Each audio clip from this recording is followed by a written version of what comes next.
ጠንካራ የሀገር ግንባታ በመመስረት ሂደት ውስጥ የዜጎች ሁለንተናዊ ንቁ ተሳትፎ ዋጋ የማይተመንለት ጉዳይ ነው። ለዚህ ደግሞ ኢትዮጵያውያን ለሀገር ይበጃል፣ ይጠቅማል የሚሉትን ፓርቲ በድምጻቸው በወሰዱት ካርድ በመምረጥ አረጋግጧል። ይህ ደግሞ ለሀገር እድገት መሰረት የሚጥል ሆኖ እናገኘዋለን። ኢትዮጵያ አሁን እያራመደች ያለው ፌዴራሊዝም ትክክለኛው ፌዴራሊዝም ነው። ህዝቡን ማዕከል ያደረገ ለሀገሪቱ ሉዓላዊነት፣ የህዝቡ ሉዓላዊነት በተጠበቀ መልክ ነው ምርጫው የተካሄደው። ስለዚህ ደግሞ ከዚህ የበለጠ ደግሞ ቀጣይ ላይ እናያለን ብዬ ነው የማስበው። ዜጎች ሲሳተፉ የሚጠቅመው ነገር አንዱ መሰረተ ልማት እንደገና ደግሞ መንግስት እንዲሰራላቸው የሚፈልጉት ነገሮች ይኖራሉ። መንገድ ሊሆን ይችላል፣ ውሃ፣ ትራንስፖርቴሽን ሊሆን ይችላል፣ ሰላም ማስጠበቅም ሊሆን ይችላል። እንደገና ደግሞ መልካም መስተዳደር ችግሮችንም ማህበራዊ ጫናዎችን ከማህበረሰቡ እንዲቀለል። ምክንያቱም ህዝብ ማለት አንድ መንግስት አካል ነው። መንግስት ከህዝብ የሚወጣ ስለሆነ የህዝብ ችግሮችና የህዝብ መፍትሄ ሀሳቦችን ለማምጣት ምርጫ ወሳኝ ነው። ሀገራዊ ግንባታ ላይ ከፍተኛ አስተዋጽኦና ጥቅም እንዳለው ነው የምንረዳው። ስለዚህ 54 ሚሊዮን ከመሳተፉ አንፃር ከፍተኛ ሀገራዊ ግንባታ ላይ ጥቅም አለው ብዬ ነው የማስበው። ህዝቡ በራሱ ገለልተኛ በመሆን ስለዚህ ድምጽ መስጠቱ ብቻ ሳይሆን ለነገ ለልጆቻችን በሚጠቅም መልክ ሀገራዊ ግንባታ ከፍተኛ ጥቅም አለው ብዬ ነው የምረዳው። አክለ ሚሊ ከደኪ ባልዩ ማና ህኒ ፍሬቲ ከመከራ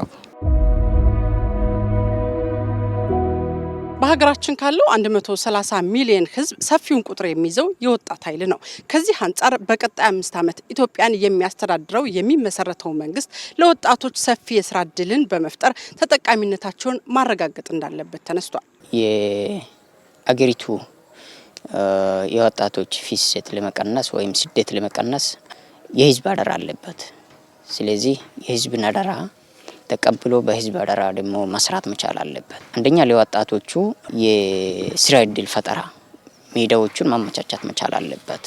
እነዛ ሜዳዎች ላይ ደግሞ ለወጣቶቹ አዌርነስ መፍጠር መቻል አለበት። ስለዚህ አገሪቱ እውነት ለመናገር ኢትዮጵያ የሪሶርስ ችግር ያለበት ሀገር አይደለችም። በቂ ሪሶርስ አላት እውነት ለመናገር።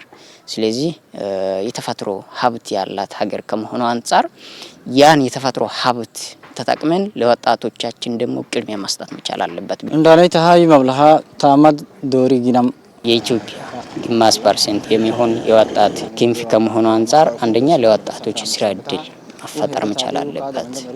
ሁለተኛ ደግሞ ዛሬ ወጣቶች ላይ የምናየው ስደት ለመቀነስ ነገ ላይ ለሚመሰረተው መንግስት ለወጣቱ የስራ እድል መመቻቸት መቻል አለበት። ማስተካደሉኩ ወርኪስ 2 ሚሊዮን ታክ ኢትዮጵያ መታላ እንኪ እስራ ኢትዮጵያውያን የድምጻቸውን ዋጋ በመረዳት ይሆነናል የሚሉትን ፓርቲ በመምረጥ የድምጻቸውን ዋጋ አረጋግጧል። ለዚህ ደግሞ ለቀጣይ 5 ዓመት የሚመሰረተው ፓርቲ የህዝብን ተጠቃሚነት በማረጋገጥ የዜጎችን ጥያቄ መፍታት እንዳለበትም ሳይነግሩን አላለፉ። ነገ ላይ አሸናፊ ለመሆኑ መንግስት ባገኙት እድል ህዝቡ በሰጠው አደራ ህዝቡን በሰጠው እድል ህዝቡ በሰጠው ድምጽ መሰረት ደግሞ ለህዝቡ በሚጠቅም መልክ ለህዝቡ አገልግሎት መስጠት መቻል አለበት ብዬ ነው የማስበው። ስለዚህ አጠቃላይ ከዚህ በፊት ያልተመለሱ ብዙ አይነት የልማት ጥያቄዎች አሉ፣ ብዙ አይነት የህዝብ ጥያቄዎች አሉ።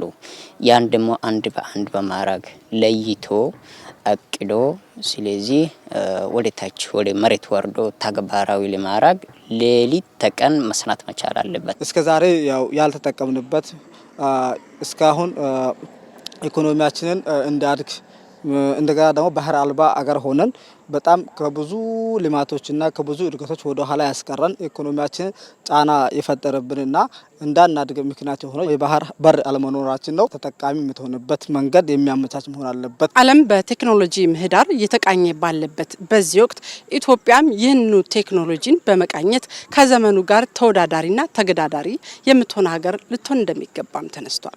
ሳይንስና ፈጠሮችን ማደግ አለባቸው። ምክንያቱም ቴክኖሎጂ ለአንድ ሀገር ወሳኝ ነው። አሁን ኤአይ ነው ወደፊት ሀገሪቷን ሊመራል ተቆጣጣራል የሚባለው ቴክኖሎጂ ኤአይ ነው። ኤአይ ደግሞ ለጥሩም ለበጎም የሚጠቅም ትልቅ ዘርፍ ነው። ኤአይ ደግሞ ዘርፉ ደግሞ ማሳደግ ደግሞ የሁሉም አካል መሆን አለበት። ነገር ግን በዛ ልክ ከኤአይ ልክ እኩል አእምሯችንን በቴክኖሎጂ የተደገፈ መሆን አለበት ነው።